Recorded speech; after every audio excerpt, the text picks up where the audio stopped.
ఓం శ్రీ మహాగణాధిపతయే నమ. ఓం శ్రీ గురుభ్యో నమ. ఓం నమ శివాయ. మార్కండేయ పురాణంలో ఉత్తమ మన్వంతరమున ఇంద్రాదుల గురించి తెలుసుకుందాం. మార్కండేయుడు ఇలా చెప్తున్నాడు.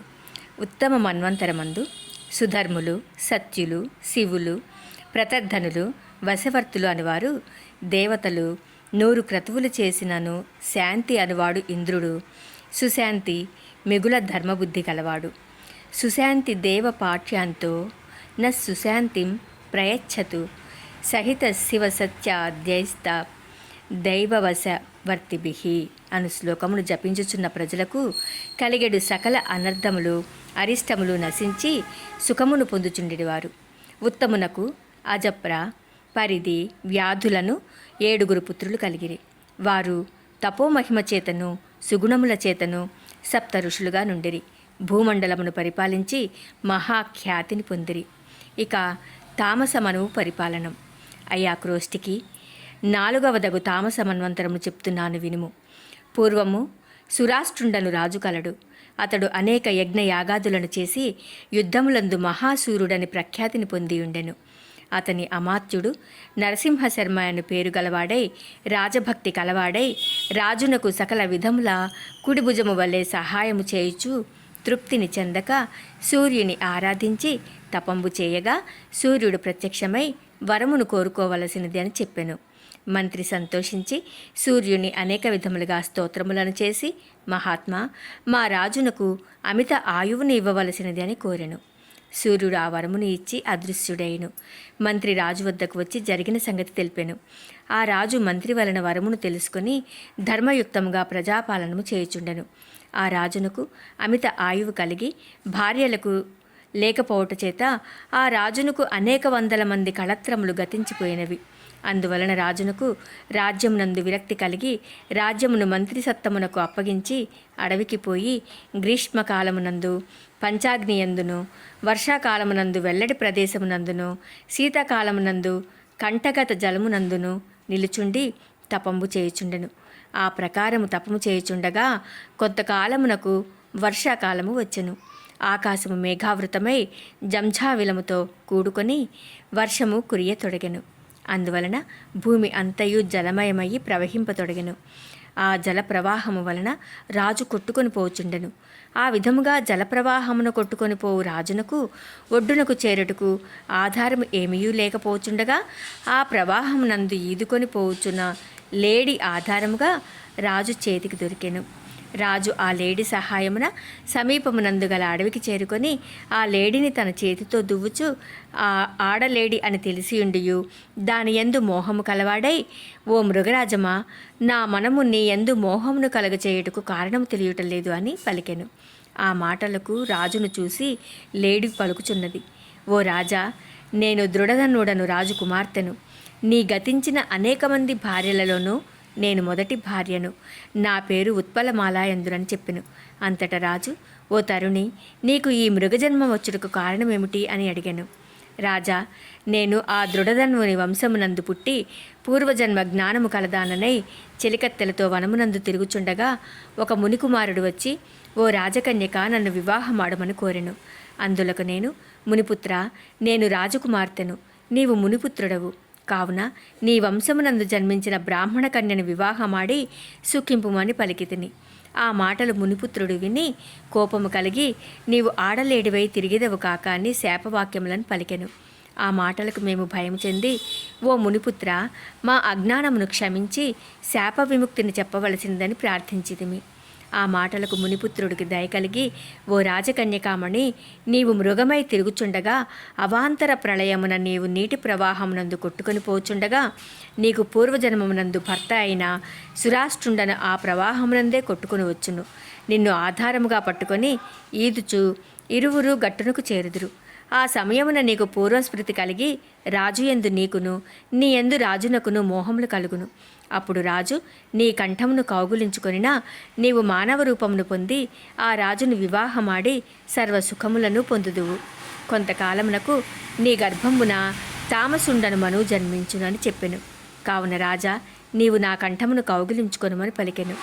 రాజు ఆ మాటలను విని సంతోషమును పొంది లేడి కంఠమును కౌగిలించుకొనగా ఆమె లేడి రూపమును వదిలి మానవతి అయి ప్రకాశించుచుండెను. ఆ రాజు క్రిందటి జన్మమునందు తన భార్య అయిన ఉత్పలమాల అని తెలుసుకుని ఆమెను తీసుకుని తన రాజధానికి వచ్చి జరిగిన సర్వవృత్తాంతమును మంత్రులు మొదలగు వారికి చెప్పి భార్యతో కూడా సర్వసుఖములను పొందుచుండెను. ఈ విధముగా చాలా కాలం జరిగిన పిమ్మట రాజు భార్య గర్భవతి అయి మంచి లగ్నమునందు పుత్రుని కనెను. రాజు పుత్రోత్సవాలను చేసి కుమారుని అతి గారాభముగా పెంచుచుండగా ఆకాశవాణి, ఓ రాజా, నీ పుత్రుడు తామసుండను మనువు నామమును పొంది గొప్ప ప్రఖ్యాతిని గాంచునని పలికెను. నాటి నుండి తామసమను అని పిలువబడుచుండెను. తామసుడు సకల విద్యలను అచిరకాలములోనే అభ్యసించి సూర్యుడిని ఆరాధించి సకల అస్త్రశస్త్రములను పడసెను. తల్లిదండ్రులు ఈ వరమును కుమారుని వలన తెలుసుకుని పుత్రునకు రాజ్యమును అప్పగించి తాము తపోవనమ్మునకు జనిరి. అనంతరమునందు తామసుడు సకల ప్రపంచకమును జయించి తామసమనువని ప్రఖ్యాతిని పొందెను. ఇక తామస మన్వంతరమున ఇంద్రాదుల గురించి తెలుసుకుందాం.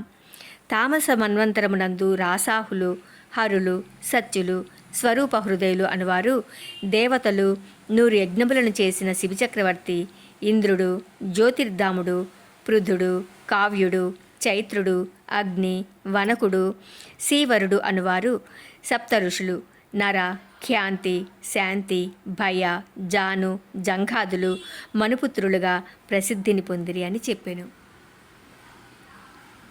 ఇక రైవత మన్వంతరం గురించి తెలుసుకుందాం. మార్కండేయుడు క్రోష్టికి రైవత మన్వంతరం చెప్తూ ఉన్నాడు. పూర్వము రుతవాక్కను మునిపుత్రుడు తనకు చాలా కాలం వరకు సంతానము కలుగనందున విచారమును పొంది సూర్యుడిని ఆరాధించగా సూర్యుని వరము వలన రేవతి నక్షత్రము 4వ పాదమున ఒక కుమారుడు పుట్టెను. ఆ బాలునకు జాతక కర్మాదులు చేసి విద్యాభ్యాసమును చేయించుచుండెను. కానీ ఆ కుమారుడు జ్ఞానము లేక వెర్రివాని వలె తిరుగుచుండెను. తల్లిదండ్రులు వ్యాధిగ్రస్తులై బాధలను పొందుచుండిరి. ఒకనాడు తల్లిదండ్రులు కుమారుని చూసి అనేక విధములుగా నీతులను చెప్పినను వినక తిరుగుచుండటను చూసి తండ్రి ఇట్లనే విచారింపతొడగను. పుత్ర శత్రు అపండిత అనునట్లు చదువులేని కుమారుడు తండ్రికి శత్రువే కదా. సుగుణ సంపత్తి గల పుత్రుని వలన తల్లిదండ్రులకు పుణ్యలోకములు కలుగును గాని దుర్మార్గ గుణములు గల పుత్రుని వలన నరకమే సంభవించునని విచారించి ఒకనాడు గర్గముని వద్దకు వెళ్ళి, ఓ గర్గముని శ్రేష్ఠ, నేను బ్రహ్మచర్యాశ్రమునందు వేదాంగములను అభ్యసించి గృహస్థాశ్రమం పొంది తిని పిమ్మట సూర్యుడిని ఆరాధించి పుత్రుడిని బడసి తిని. వాడు రేవతి నక్షత్ర 4వ పాదమున పుట్టెను. కానీ తల్లిదండ్రుల పాపము చేతనో బంధుజనుల పాపము చేతనో వాడు మూర్ఖుడై తిరుగుచున్నాడు. మేము వ్యాధిగ్రస్తులమైతిమి. దానికి కారణమేమి కలదో చెప్పవలసిందే అని అడిగాను. గర్గుడిలా చెప్తూ ఉన్నాడు. మునిపుంగవ, రేవతి నక్షత్ర 4వ పాదమున నీకు పుత్రుడు కలిగెను. పుట్టిన నక్షత్ర దోషమున వాడు మూర్ఖుడయ్యను. అది నక్షత్ర దోషము గాని వేరు కాదు అని చెప్పెను. ఋతువాక్కు ఆ మాటలను విని కోపము కలిగి రేవతి నక్షత్రము ఆకాశమునందు నుండి వీడి భూమి మీద పడిపోవుగా కాని శపించెను. అంతటా ఆ నక్షత్రము అందరూ చూస్తుండగా తెగి భూమి మీద పడిపోయిను. ఆ ప్రదేశము గుముద పర్వతము. ఆ కారణమున ఆ పర్వతమునకు రైవతగ పర్వతమని పేరు కలిగెను. ఆ పర్వతమునందు పద్మములచే నిండియున్న కొలను కలదు.